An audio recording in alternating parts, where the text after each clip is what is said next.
Welcome to Building Your Network Marketing Business with Jim Rohn. Mr. Rohn has been hailed over the years as one of the most influential thinkers of our time, as well as a major influence to an entire generation of personal development trainers and speakers. Jim has been described as a master motivator by Mark Victor Hansen, a national treasure by Vic Conant, one of the most profound thinkers and mind-expanding individuals of our time by Les Brown, and an extraordinary human being and mentor by Anthony Robbins. Jim Rohn has been sharing his success philosophies and principles for over 37 years, with more than 5,000 audiences and 3 million people worldwide. He is the recipient of the coveted CPAE Award from the National Speakers Association for excellence in speaking, and is the author of over 18 books, audio, and video programs. So now, let the man who has influenced so many help you to invent your future. Here's Mr. Jim Rohn. It is so much fun to travel the world, especially for me, farm boy from Idaho. I didn't have many skills when I first awakened to the opportunity that, you could work for pay. I knew how to milk cows, but, that was about it, and it didn't pay very well. But when I was introduced to network marketing, health and nutrition, a marketing system where I could start at the bottom, go to the top, and start part-time, it literally revolutionized and changed my life forever. I've never been the same. And a big share of my story now is sharing with people around the world this extraordinary opportunity. And then along with it, the philosophy that makes it work. Because you can have every technique in the world and the best product in the world, and you can have the finest support system in the world, but unless you have the philosophy that drives you to do the necessary things to make it work, then nothing works. So I like to talk about all the things that made it work for me and see if that might not be valuable for someone else. So I want you to take some good notes. If you're ready to take notes, say, I'm ready. I like this crowd already. Treat me well, I might take you with me as my traveling audience. Now, here's the next key on being prepared for the next century, and that is your personal philosophy. At age 25, the things that so dramatically changed my life was, number one, the discovery of a unique product that I could believe in. My mother taught nutrition, and she taught good health, so I was the beneficiary of that. It came from my grandmother, my grandfather, passed it on to my mother. She taught it, passed it on to me. My father never had a major illness, lived to be 93. My mother extended her life, according to the doctor, at least 20 years. She should have died at least 20 years earlier than she did, simply because she stretched out those years by the study of good nutrition. I was an only child, and Mama studied and, mixed up all that stuff back then. She'd say, hey, me and Papa and her, she said, drink this stuff. If it don't kill us, I think it'll help, and we're gagging down this stuff. And Mama taught all of that, but the payoff was so incredible. I passed it on to my 2 daughters. They've never been ill. They passed it on to their children, my grandchildren. They haven't been ill. I mean, the study of good nutrition, paying attention, and being involved in the industry you're in, it's one of the best. So, that's so important. Your personal philosophy, what you believe in, that's going to carry you into the next century. Let me give you now some of the early philosophies that changed my life forever. I heard one of them in my introduction. Some of these philosophies have lived with me now all of these years. I've passed them on, and people have come back around saying, Mr. Rohn, 10 years ago, 20 years ago, 30 years ago, 35 years ago, I sat in your class and sat in your seminar, and those early things that you taught, I've practiced it and I'm doing it. A man not long ago showed me notes he took 23 years ago, and then he had me sign those notes. He said, I've used these notes to develop my life, my personal life, and my business life. And when he took those notes, he said, I was 18 years old. So it's incredible. I'm so thankful for all these years. But now I want to pass it along to you. Some of the philosophies that changed my life forever. Okay? If you're ready, say I'm ready. Ready. Here's the first one. Profits are better than wages. Once I understood that, I got rich. Profits are better than wages. Nobody taught me that in high school. I went to college for a year and a half. I never heard it. I'm 25 and broke. I'm not destitute. I'm broke. Too much month at the end of the money is broke. And I finally hear this philosophy. Profits are better than wages. Now here's the phrase that goes with it. Wages make you a living, which is fine. Profits make you a fortune, which is super fine. And you can live both fine and super fine. You've now got the mechanism and the ways and means to do that. Profits are better than wages. Guess what? I taught this in Moscow when I was teaching capitalism. You know, the communists had it all wrong. They taught that capitalism was, you know, a big company that oppresses its workers. I mean, it was absolutely ridiculous. They had mentally lost it when they came up with this ridiculous philosophy. Communism taught capital belongs to the state, not the people. And we taught all these years what? Capital belongs in the hands of the people, not the state. That's why, of course, kids should pay taxes, because they can be capitalists, and all capitalists should pay taxes. And it doesn't take much to start an enterprise that makes a profit. I teach kids how to have two bicycles, one to ride and one to rent. I mean, you know, how long does it take? How long does it take to make a profit? I mean, a little ingenuity and you're on your way. So profits are better than wages. Capitalism better than communism. Communism said people are too dumb and stupid to know what to do with capital. So you must take capital away from all the dumb, stupid people and give it to the all-wise, all-knowing state. And let the state run everything. I mean, that was communism. And they devastated every country they touched. I've been to East Germany. It's taking $1 trillion just to clean up East Germany. They've already spent $500 billion. They got $500 billion more to go. I mean, every country they touched, and I've been in all of them, they devastated them all with their devastating philosophy. We teach capital belongs in the hands of the people. That's where the ingenuity is to bring goods and services to the marketplace. And I'm going to show you later the miracle of capitalism grassroots in America, which you're involved in. But once I understood this now, it was so incredible. Profits are better than wages. Now, when I first was recruited, I'm a distributor for this little product called Abunda Vita. And here's what my mentor said, Mr. Schoaf. He said, Mr. Rohn, you can start this miracle working business part-time. You don't have to go full-time, you can start part-time.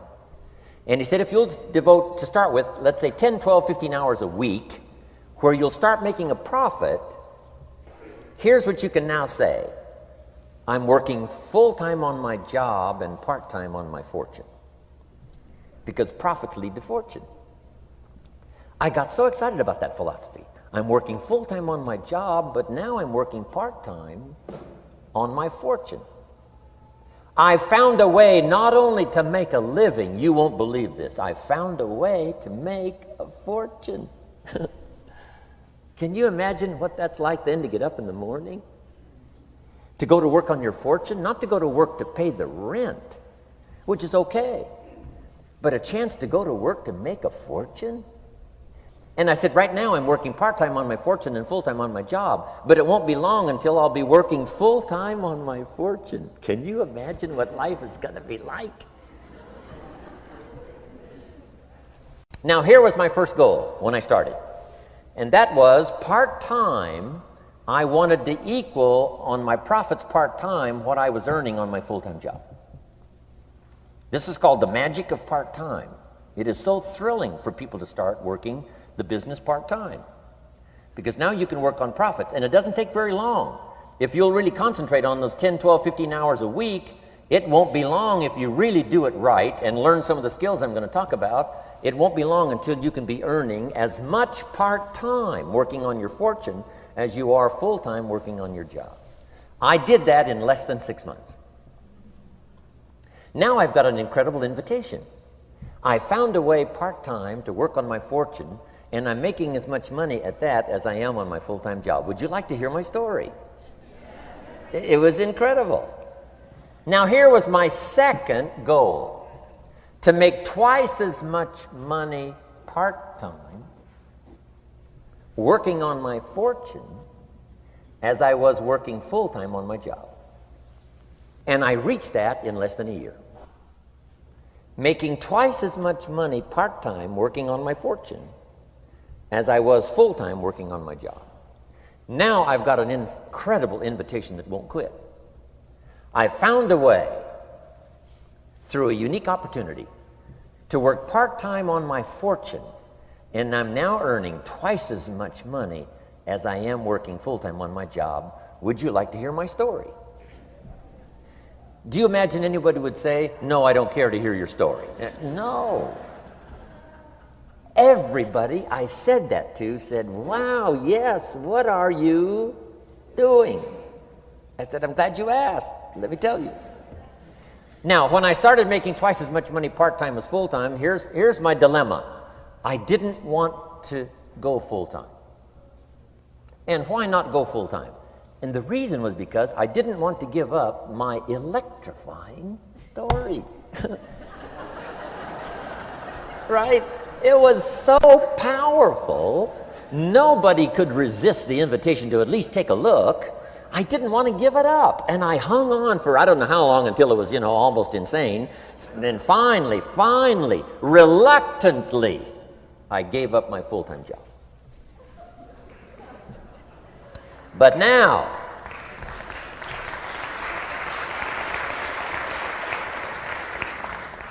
you can imagine the thrill and excitement of going to work full-time on my fortune. It was incredible. But I want you to jot down the magic of part-time. What does it take to really change a person's lifestyle? Not very much. An extra $1,000 a month, I'm telling you, will drastically change most American families' lifestyle. And that's why part-time is so valuable, because it very quickly changes a person's lifestyle. And here's what the change in lifestyle does. It's a great recruiting tool.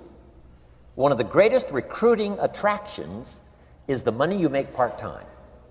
Somebody said, you've been on 3 vacations this year? Says, yes, I got this little part-time thing going. Says, what's that?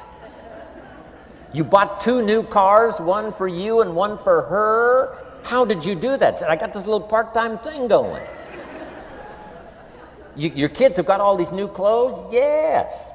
All this stuff is happening. What is it? An extra $1,000 a month. See, $1,000 a month full-time, nobody wants to hear your story. $1,000 a month part-time that starts to change your lifestyle, everybody wants to hear your story. So the key is part-time. The magic and the attraction of part-time gives you a classic invitation for somebody to listen to what you're doing that's changing your life. And it's not just necessarily the money that changes your life. It's what you do with the money. It's the change of lifestyle. So part-time helps to change lifestyle, which gives you a classic invitation to look at what you're doing. That's how I started in network marketing, age 25. Wow, these philosophies changed my life. I wish I would have learned them in high school. In high school, if they would have offered Wealth 1, Wealth 2, I'd have taken both classes. I wouldn't have waited until I was 25 and broke. Here's the next one. Philosophy that helped change my life. It's not what happens that determines your life future. It's not what happens that determines your life future. It's what you do about what happens. All of us are in like a little sailboat. And it's not the blowing of the wind that determines your destination. It's the set of the sail. So jot this phrase down. It's one of the best to understand. Kids need to understand it. The same wind blows on us all. The same wind blows on us all. The wind of disaster, the wind of opportunity, the wind of change. The wind when it's upside down, the wind when it's favorable and unfavorable.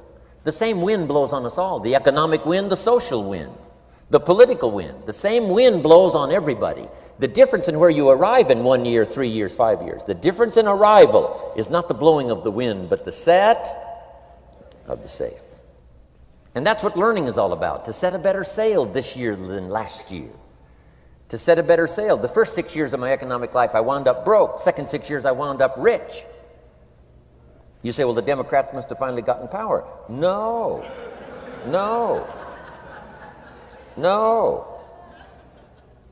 It was not a political change. Here's what changed the second 6 years of my economic life. It was my philosophy that changed. The set of the sail of better thinking, correcting the errors of the past and picking up new disciplines for the future. That's all I had to do at the end of the first 6. Correct the errors of the past and then pick up some new disciplines for the future. And my total life changed. The second 6 years was totally different than the first 6 of my working life. And guess who can do that? Anybody. Now, you can keep on the same path for the next couple of years as you have the past 2. But if you wish to, And maybe everything's okay for you and you don't need to. But if you need to make some changes, I'm telling you, you can start doing it today so that the next 2 years will be drastically different than the last 2. And anybody who wishes to do that can. And you can do it between ages 40 and 43. You can do it between ages 13 and 15. You can do it between ages 60 and 62. Any 2 years, any 5 years that you wish to drastically change from the previous 5, you can do it. If you wish to. Now, this isn't written. This is not a law. Here's what it's called: opportunity. But if you don't know you can change, if you don't know you can drastically change your income, change your future, change your health, change your marriage, change everything, if you don't know that, some people then go year after year after year after year not making much change simply because they didn't get to the class. They never read the book. They never went to the seminar. They never made the discovery. They didn't seek for the knowledge of how could I make my life better. And if you just rock along, I'm telling you it's okay. Anybody can live any way they choose, but I'm here to tell all of you that if you wish to, it's possible to make the next 3 years totally different than the last 3. And all you have to do is just a few things. So if you got that one now, it's not the blowing of the wind that determines your income. It's not the blowing of the wind that determines your fortune. It's the set of the sail. And that's why we gathered here today. Maybe I've got some ideas that'll help you with a couple of little things about setting the sail of your thinking that might drastically give you multiplied more benefit the next 3 years than you've gotten in the last 3. So it's not what happens. What happens to everybody. Chevron years ago brought me in to talk to management. They said, Mr. Rohn, you travel around the world and you're fairly knowledgeable. What do you think the next 10 years are going to be like? I said, gentlemen, I can tell you I do know the right people. So they all leaned forward and listened carefully. And I said, gentlemen, the next 10 years are going to be about like the last 10.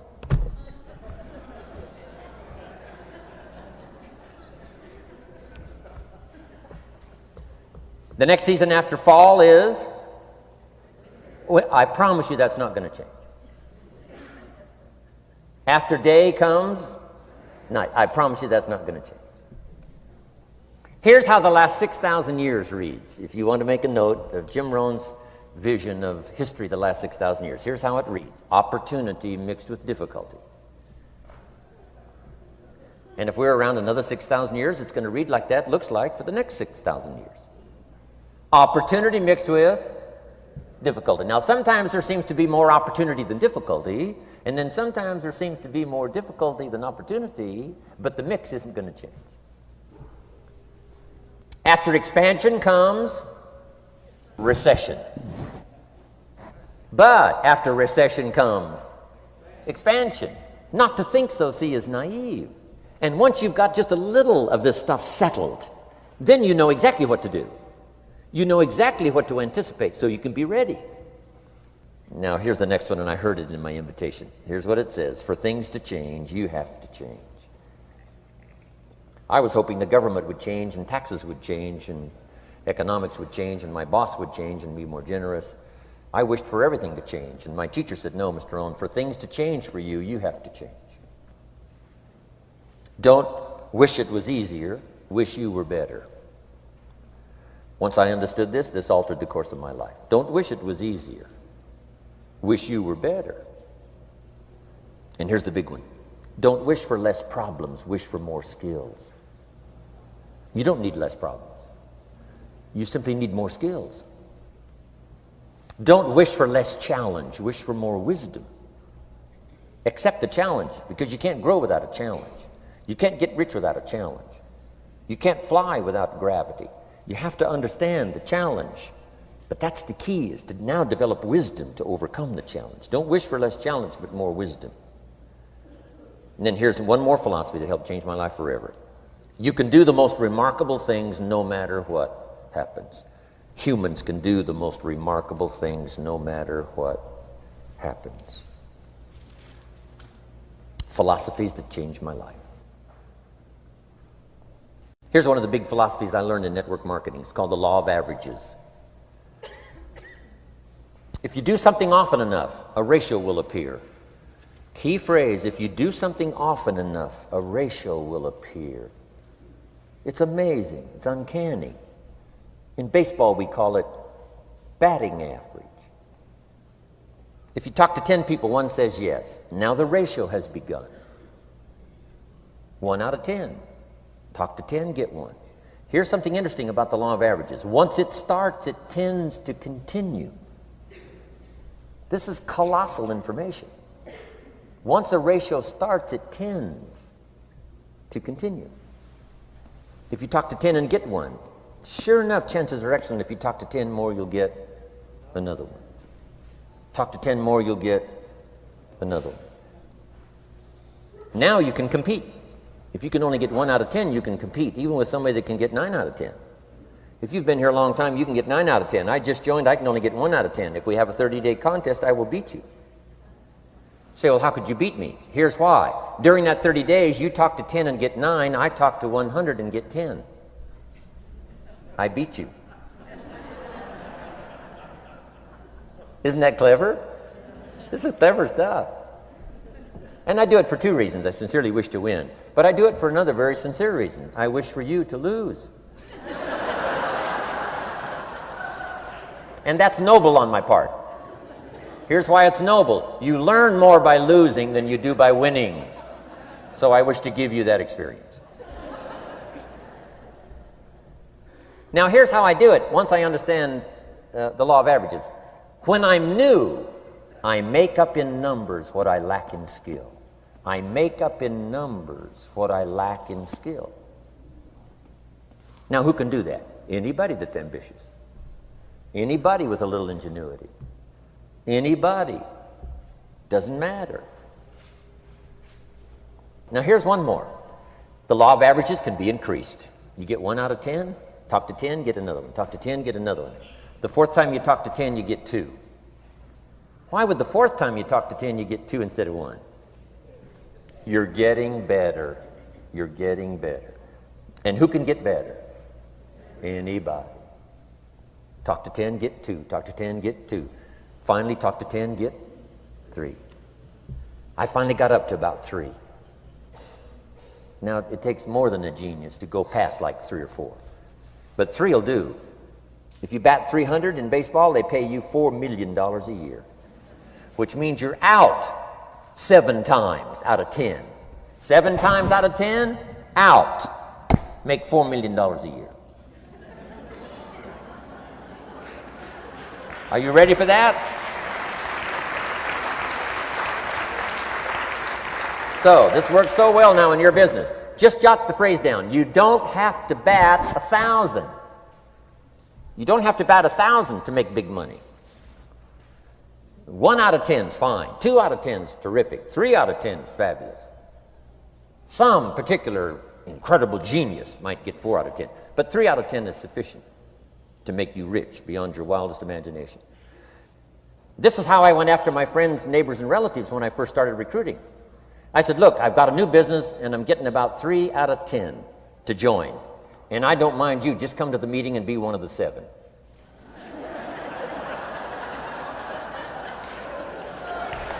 Right? Doesn't matter. Right? You're my friend, you'll do me a favor. And so it's not important to me that you like it. It's not important to me that you join. It's certainly not important to me that you buy. It's just important to me that you listen. One of the reasons, though, I want you to hear the story is because a year from now, if I'm doing well, I don't want you to say, how come you never picked up the phone a year ago? I never got a letter, never got a call. You call me a friend? You're making all this money? You never picked up the phone. So I don't want that to happen. So for 2 reasons, I want you to see what I'm doing. So that a year from now, if I'm doing well, I can say, you know, I gave you the opportunity. But also, just as a favor, come and be one of the 7. It doesn't matter to me if you buy or join. But I need 10 to get 3. And if you're one of the 3, wonderful. If you're not, wonderful. It doesn't. It might matter to you. It might matter to you, but it doesn't matter to me. Now, it matters to me because we're friends, but it doesn't matter in terms of my averages. So if you decide to get rich, just learn the law of averages. You're off and running. Now, here's the second law that changed my life forever in network marketing. I learned the law of sowing and reaping. And in the law of sowing and reaping is also the story of the law of averages. Jot this down. The story of the sower comes from the Bible. I'm an amateur on the Bible, but this is such a useful story. Here's what the story says. And take the notes because the drama's in the details. The sower was ambitious. Evidently, he was ambitious. When you read the whole story, you'll conclude, yes, this was an ambitious sower. Here was number 2. He had excellent seed. The sower who sowed the seed had excellent seed. And the excellent seed could be an excellent opportunity, an excellent product, an excellent story. So we've got an ambitious sower with excellent seed. But now here's the rest of the details of the story. For your information, for the drama of your life, so you can understand things better. Learning some of this is how I got rich by age 31. Okay. Number 1, it says the sower goes out to sow the seed, but the first part of the seed falls by the wayside and the birds get it. So jot this down. The birds are going to get some of the seed. The birds are going to get some of the seed. Now you say, well, Mr. Rohn, what does that mean? Well, I invite John to come to a meeting. He said he'd be there Tuesday night. Tuesday night I show up, John isn't there. I say, John, I wonder why John didn't make it. Now I know the answer. The birds. The birds. John had this great idea of coming to the meeting to look at an opportunity, and somebody stole it and said, you're not going to go see network marketing. And he says, well, maybe not. So have you jotted that down now? The birds are going to get some. Now, when the birds get some, you've got 2 options. Number 1 is to chase birds. And say, well, let me get a hold of the person that talked him out of coming to the meeting. I'll tear him a new page. But I wouldn't do this. Here's what happens if you go chasing birds. You leave the field. If you go chasing birds now, you leave the field, which is going to distract from your future, not add. So you can't chase birds and try to straighten this stuff out. Here's what it is. It's just one of those things. And here's the best comment when things are a little disappointing. Isn't that interesting? You just have to say, I thought sure he would be there. He promised me. He promised me. But I know it was the birds. And you just have to say, isn't that interesting? Now, here's the rest of the story. It says, the sower kept on sowing. See, that was the secret to his success. He kept on sowing. And if you keep sowing, you can sow more than the birds can get because there aren't enough birds. If you keep sowing, there are some birds, but there's not enough because the law of averages will work for you. My mentor taught me, he said, you know, Mr. Rohn, there's only 9 or 10 real nasty, miserable people in the whole world. Now, he says they move around a lot, you know, and you're liable to... You'll bump into one once in a while. But when you bump into one, you say, there's only 9 more like you. I can handle that in the whole world. Okay. Now, here's what else it says. The sower now keeps sowing the seed. Now the seed falls, the story says, on rocky ground where the soil is shallow. And the rocky ground where the soil is shallow is not of your making, because you had excellent seed and you were an ambitious sower. So the rocky ground where the soil is shallow is not of your making. But here's what it says what happened. This time, the little seed that falls in the ground starts to grow, and the little plant starts to grow. But the first hot day, it withers and dies.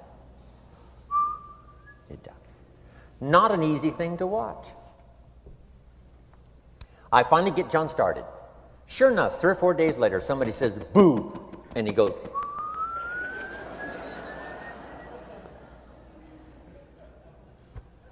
he's gone. Doesn't show up at the second meeting. And I say, I thought sure John would last a week. What happened? Jot this down. The hot weather is going to get some. And this is not of your making. Here's what you must say when that happens. Isn't that interesting? Wow. What can you do? The answer is nothing. You say, well, I'm going to try to change this. I wouldn't take that class. You know, the sun comes up in the east. Somebody says, why is that? I wouldn't spend much time on that. Just let that happen. Don't go for this why stuff. I'm giving you the answers here. The answers is in the structure, and the consequences and in the deal. The answer is in the deal. Anything beyond that is not worth study. You say, well, how come some just last a little while? I wouldn't sign up for that class. Here's the answer. Some don't stay. You just have to jot that down. And when some leaves, you say, that's one of those that don't stay. Now you know what category to put them in. And you can't solve this now. You can't. It's like rearranging the seasons. You can't fool with that. All you can do is cooperate with the way things are set up. I didn't set it up. You say, well, it shouldn't be this way. Well, when you get your own planet, you can rearrange this whole deal. But on this planet, you're a guest. You got to take it as it comes. Now, here was the secret to the ambitious sower with good seed. It said he kept on sowing. Now, here's what he had to do to keep on sowing. He had to discipline his disappointment. This is a key phrase now to use the rest of your life. You must learn to discipline your disappointment, because you didn't set up the setup, and some are not going to stay, and that is not of your making. Now, if you made gross errors and you ran them off, see, that'd be different. Now, you're responsible for that. But if it's in the normal course of things, this is the way things are. Now, here's what it says. The sower keeps on sowing. Now it says the seed falls on thorny ground. And somebody says, well, how much of this do you have to go through? Well, hang on. It's not the end of the story now. Now the little seed falls on thorny ground, and now the little plant starts to grow again. But as the little plant starts to grow, the thorns choke it to death, and it dies. So jot this down. The thorns are going to get some. And that's not of your making. And what are these thorns? The story even called these little thorns, little cares, little distractions, little somethings. Who knows what all they are? I say, John, we had a meeting last night, you weren't here. John says, well, I can't make every meeting. I say, why not? You're part-time. He said, well, the screen door came off the hinges. And you just can't let your house fall apart. You got to take some time and fix things up. And I can hear the thorns going,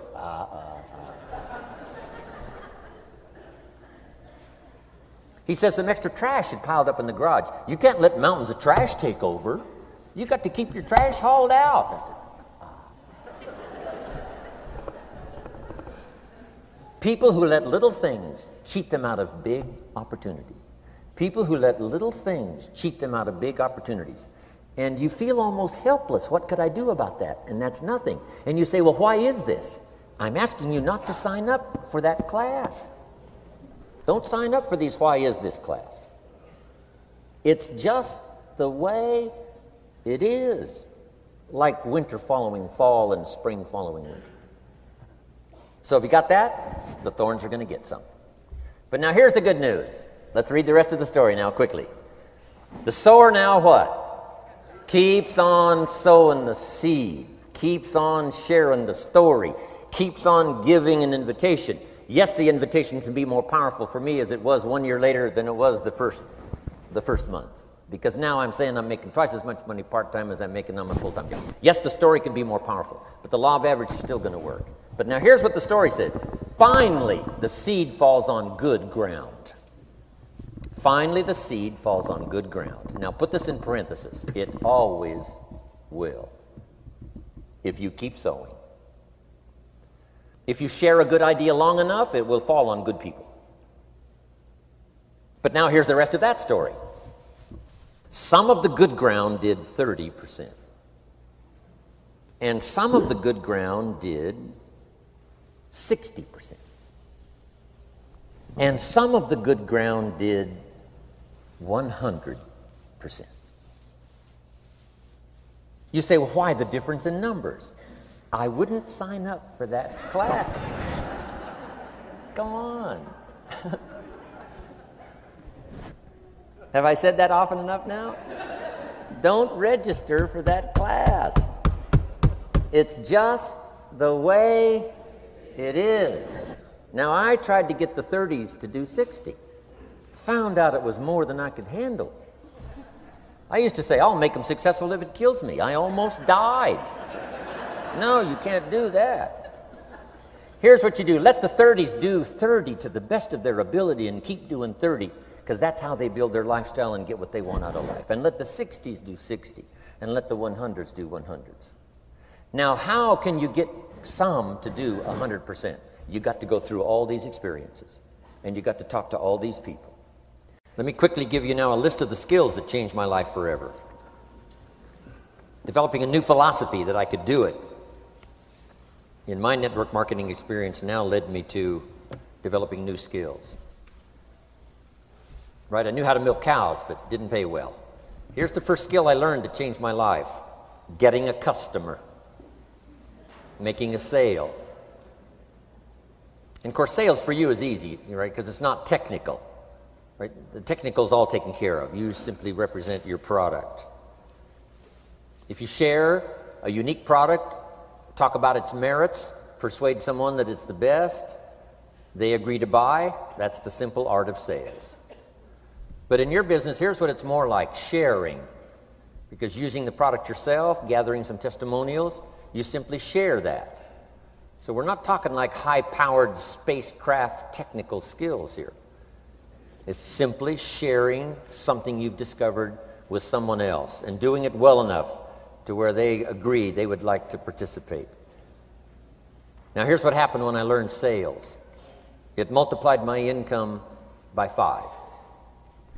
Now it didn't take that much because I wasn't doing that well in farm country, but it did multiply my income by 5. Sales, getting customers, laying that incredible foundation for an entrepreneurial career. So now I've got 2 skills: milking cows and making sales. Here's the next one I learned that changed me forever, and that's recruiting, introducing the business opportunity to new people, learning how to give a good invitation, learning how to give 2 kinds of presentation, formal and informal. And the third part of recruiting, of course, is following up. Once you start a new life, now you got to take care of it, like a new mother would take care of her baby.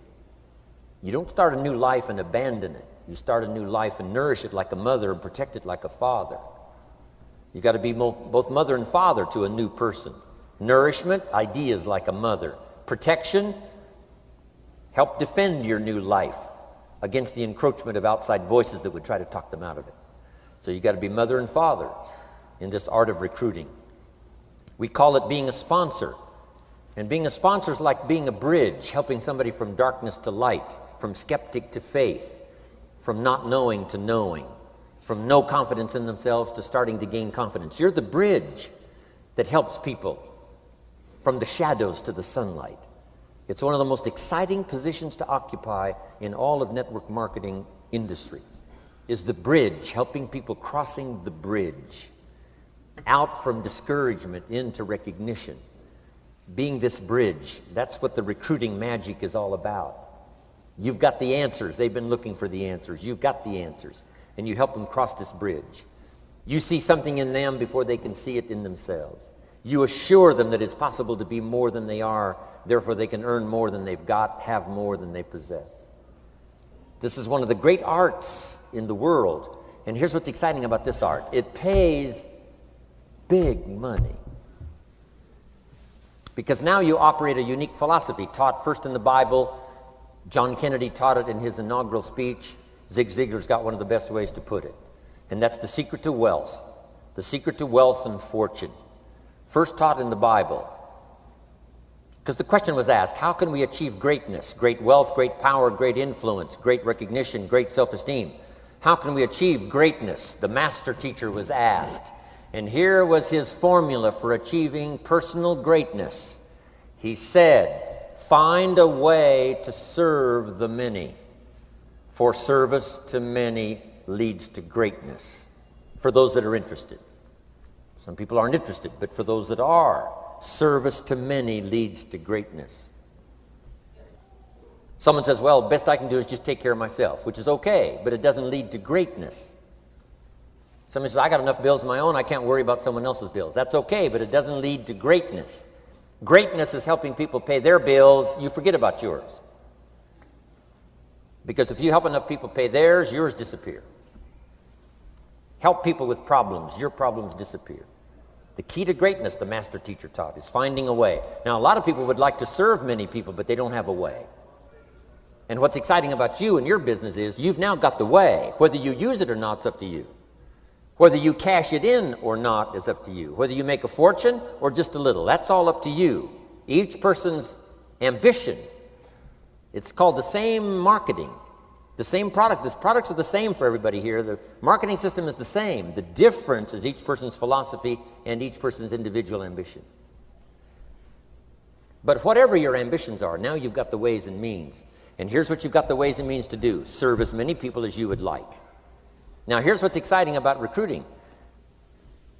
With what you're involved in here, you can directly and indirectly affect the lives of dozens of people. Some of you are going to directly and indirectly affect the lives of hundreds of people. And some of you, if you wish, can directly and indirectly affect the lives of thousands of people. And the pay is accordingly. If you affect a few, you earn that pay. If you affect the many, you earn that pay. But the secret is found in the Bible. Service to many leads to greatness. Now, John Kennedy said it in his inaugural speech. Here's what he said: don't ask. Don't we wish that was the current political philosophy? Where is John Kennedy and his philosophy? John Kennedy said, don't ask. That's important if you understand philosophy. He said, don't ask what the people can do for you. Don't ask what the country can do for you. Don't ask what the government can do for you. That's not how you get rich. That's not how you have high self-esteem. That's not how you get trophies to put on the mantle above the fireplace, asking what the people can do for you. Don't ask, he said, what the people can do for you, but ask, what could I do for my country? And the country means the people. What could I do for the people? I want trophies. I want recognition. I want high self-esteem. I would even like a chance to make a fortune. John Kennedy says it's easy. Don't ask what the people can do for you, but ask, what could I do for the people? Could I directly and indirectly serve many in my country? And now that you are participating in this program, the answer is yes. Now, Zig probably said it best. Zig's got some great stuff. Zig and I have been good friends for a lot of years. Zig says money isn't everything, but it ranks right up there with oxygen. Yeah, Zig, you're right. Zig says, my dentist told me, Zig, only floss the teeth you want to keep. You know, forget the rest. But here, Zig is famous for this now. This is one of Zig's philosophies, and it goes right along with the other two, the Bible and John Kennedy. Here's what Zig says: if you help enough people get what they want, you can have everything you want. If you help enough people get what they want, you can have everything you want. Now, wanting everything you want, we call that self-interest.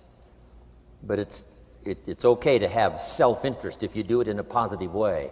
By helping enough people get what they want, you can have everything you want. Now, you can accomplish all that by learning this next skill called recruiting. And I learned it, and it made me fortunes. So now I've got 3 skills: milking cows, making sales, and recruiting. Here's next I learned: communication, how to conduct a meeting. I learned identification, logic and reason, attack and confess, solution. Simple deals on communication. Wasn't easy for me at first. I stood up to give my first presentation, my mind sat back down. Right? Y'all been through that?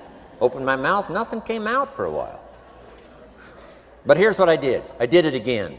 Just jot that phrase down. I did it again. That's the secret to how I got here. 35, 40 years later, it's how I got here. I did it once, it was uncomfortable.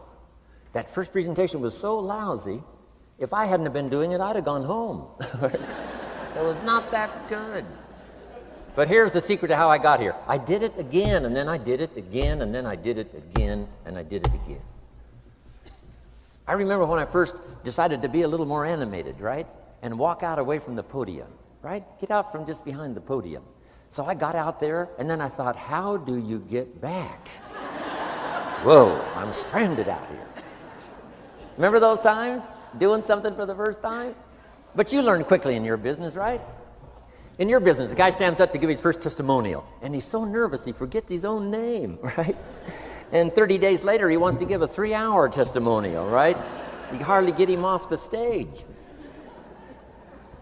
So, learn communication.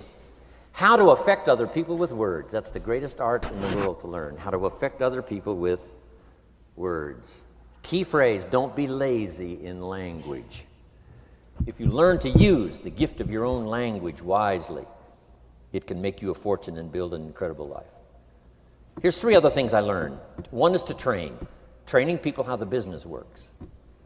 And then I've used another word called teach. Train and teach. And only to say this, training people how the business works, teaching is how life works. Because here's what all of us need for the 21st century: business skills and life skills. The life skills are leadership skills. The life skills are learning how to set goals. Now here's the ultimate skill to learn that can transform your life and the life of whoever will listen: the ability to inspire. Inspire means help people to look up a little higher than where they are and wish they could get there, and inspire them that it's possible. Here's how we inspire: by our own testimonial. If I can do it, you can do it. Here's how else we inspire: by others' testimonial. If they can do it, Mary, you can do it. Getting people to see themselves better than they are. Getting people to see themselves richer than they are. Getting people to see themselves more capable next year than they are this year. Getting to see themselves in the future.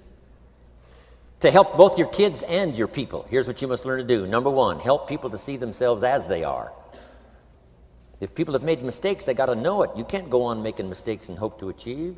Mistakes have to be corrected. And you've got to do it with your children. Help them to see themselves as they are.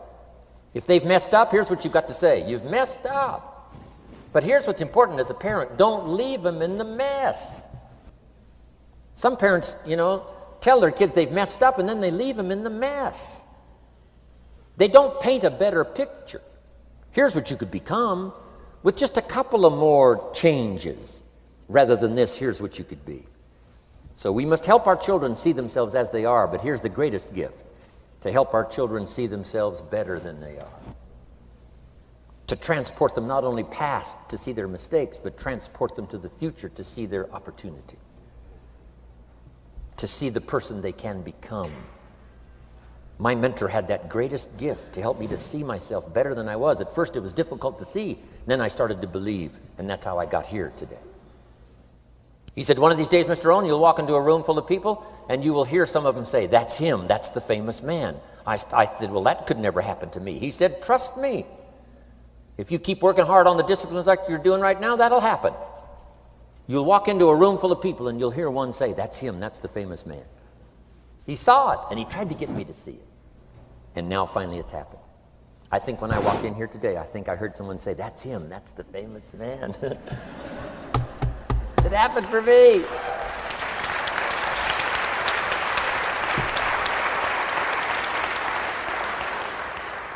And if it can happen for me, it can happen for you. Just master these skills to inspire. Here's what else I learned: the skills of building an organization. Learn to work with the people who deserve it, not the people who need it. You must be like life itself. Respond to deserve, not to need. It doesn't say if you need, you will have a harvest. It doesn't say if you need a harvest, you'll have a harvest. It's not what it says. It says if you plant, chances are good you'll have a harvest. If you plant, you will reap. Not if you need, you will reap. So we must be like life itself. Respond to the people who deserve it by planting, by taking the first step. Even God himself says, if you move toward me, I'll move toward you. That's the condition. You move toward me, I'll move toward you, says the Almighty. Now he could also say, you don't move, I don't move. You say, well, that's arbitrary. Well, when you're God, you can set it up that way. Now, learn to work with the people who deserve it, not the people who need it. Now, here's what's the next step. Teach people how to deserve your time. Teach people how to deserve your attention. Teach people how to deserve a phone call. Say, Mary, you just take this one step and I take 2 steps. You take 2 steps, I take 5 steps. You don't step, I don't step. But this isn't hard now. You step, I step. You respond, I respond. You try, I try. You make a call, I back you up. Right? Learn to teach people how to deserve your time and your attention. Next, I learned to work by group more than individual. Here's why. 80% of the people do 20% of the business. So 20% of the people you can work with individual, 80% you have to work with by group. But group is very powerful, less confrontational. Then here's what's important for all of you to learn as a sponsor, helping other people. You can help 1,000, but you can't carry 3 on your back. You can help 1,000, but you can't carry 3 on your back. And I'm sure all of you have already gotten that experience, even though you've been here a short time. Some people will try to get on your back. That's where we got that expression, get off.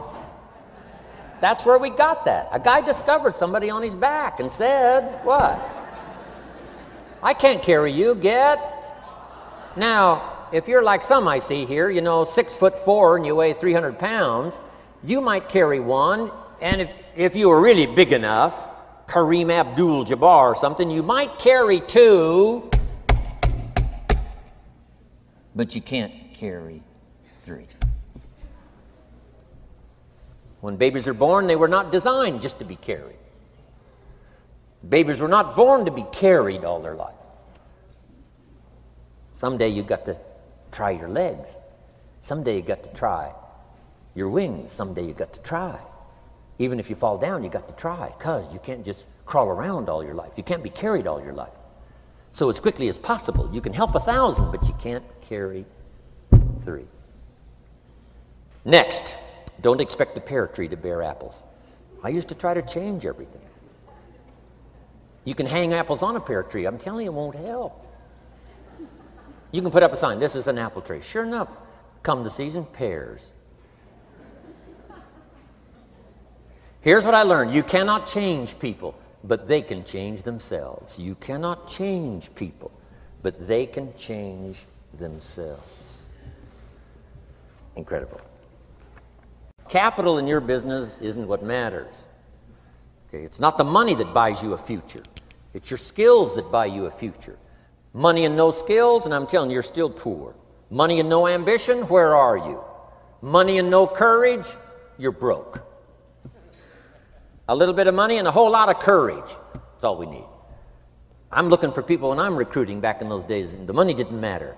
What mattered to me was somebody's willingness, somebody's ingenuity, somebody's willingness to try.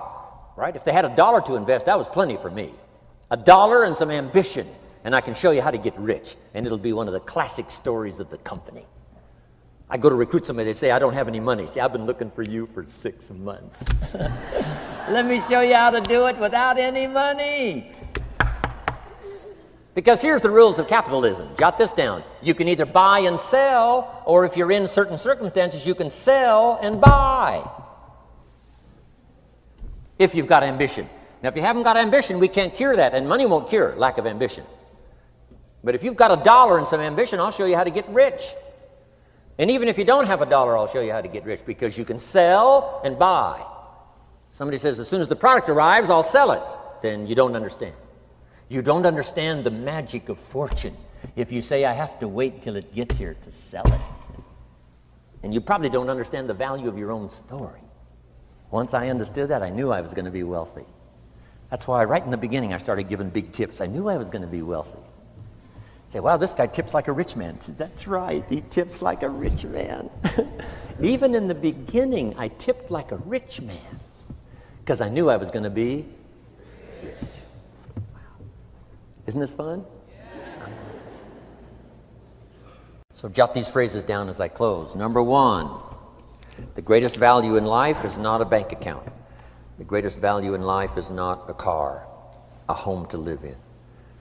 The greatest value in life is this. Make a note.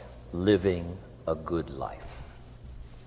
In the midst of all of our achieving and recruiting and building and growing, helping other people, being a part of society and the country and the world, being all of this stuff, here's what you must figure out all of your life, how to continually live a good life. So let me give you my short list. I'll cover the long list the next time I see you. Here's the short list on a good life. Number 1, productivity. If you don't produce, you won't be happy. Here's number 2, good friends. The greatest support system in the world is good friends. You got to work on that. Don't be careless here. Friends are those wonderful people who know all about you and still like you. Here's next, spirituality. I'm not asking you to be a believer. I am a believer that humans are more than an advanced form of the animal kingdom. I'm a believer that we're a special creation. I don't ask you to be a believer, but here's what I do ask. If you are a believer, here's what you must do. Study, practice, and teach. Whatever's valuable to you, study, practice, and teach. Repeat it after me now, again.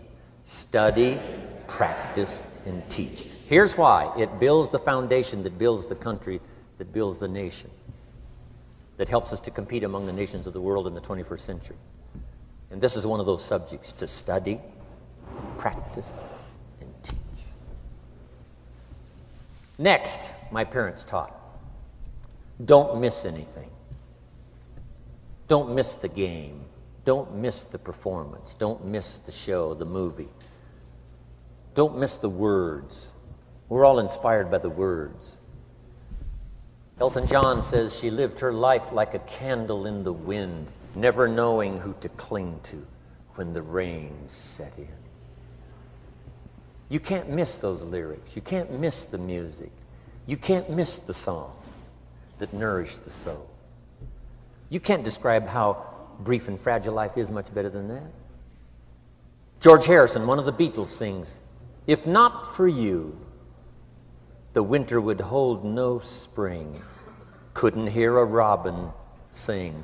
I just wouldn't have a clue if not for you." Wow. You got to remember the words that reflect the experience. Barbara Streisand sings, "It used to be so natural to talk about forever, but used to be's don't count anymore. They just lay on the floor till we sweep them away. You don't sing me love songs, you don't say you need me, and you don't bring me flowers anymore."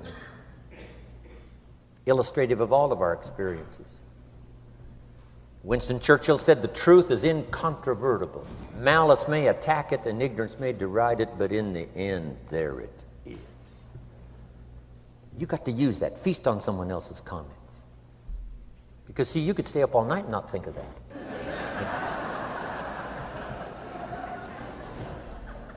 I'm asking you to do your research. I'm asking you, don't miss anything. Don't miss the play. When my father was 93, just before he died, if you would have called him at 10:30, 11 o'clock at night, he wouldn't be home. He's at the rodeo. And he's watching the kids play softball. He's at church. He's watching the concert somewhere. Every night. My parents taught me that. Don't miss anything. Even the little small things, don't miss. The big things, don't miss. Don't miss, don't miss. It's part of living a good life. Here's why. Jot this phrase down. It'll serve you well forever. If you live well, you will earn well. If you live well, it'll show up in the texture of your voice. If you live well, it'll show up in your face. If you live well, it'll show up in the magnetism of your personality. If you live well. So don't miss the nourishment of all the things around you that could help you live a good life. Next is the inner circle. Take care of them, they'll take care of you. Inspire them, they will inspire you. Nothing more valuable than the inner circle. That's where the power to conquer the world comes from, the inner circle. If a father walks out of the house and he can still all day long feel his daughter's kiss on his face, he's a powerful man. Nourishment of the inner circle is so incredible. If a husband walks out of the house and all day long he feels the imprint of his wife's arms around his body, he's invincible. Who can touch him? One person caring for another, the old prophet said, is the greatest. There's many virtues and values, but the greatest is love, one person caring for another. Better to live in a tent with someone you love than to live in a mansion yourself. People caring for people. And especially that inner circle where the power is so magnificent that if you draw from it, if you nourish it, and then it nourishes you. Now here's my last comment. Ask for God's help. We could all use a little help. But my whole seminar was what you can do. A man took a rock pile, turned it into a fabulous garden. Somebody came and saw it and said, "You know, you and the good Lord have this fabulous garden here." The gardener said, "I understand your point, but you should have seen it a few years ago when God had it all by himself."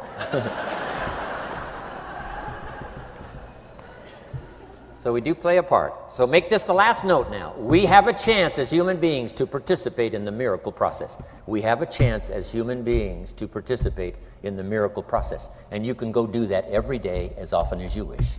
Changing somebody's life, rescuing somebody from oblivion, building an organization second to none so that your name will appear in many people's testimonial. And that's why I came today.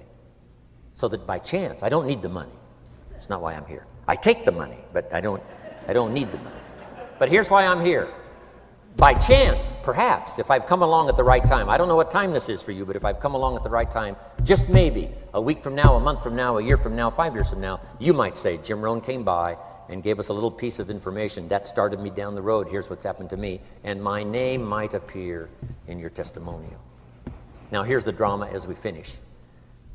How many of you have my name in your notes? Here's the part of the drama then. I go with you. When we all leave here and the lights are out and the place is dark, I go with you because you've taken my notes and hopefully some of the spirit, some of the stuff I had besides just the notes. So I go with all of you. But here's the big drama. All of you go with me. See, that's so unbelievable. So as I leave here, I promise not to leave you behind. I will take you with me in my thoughts and in my heart. God bless.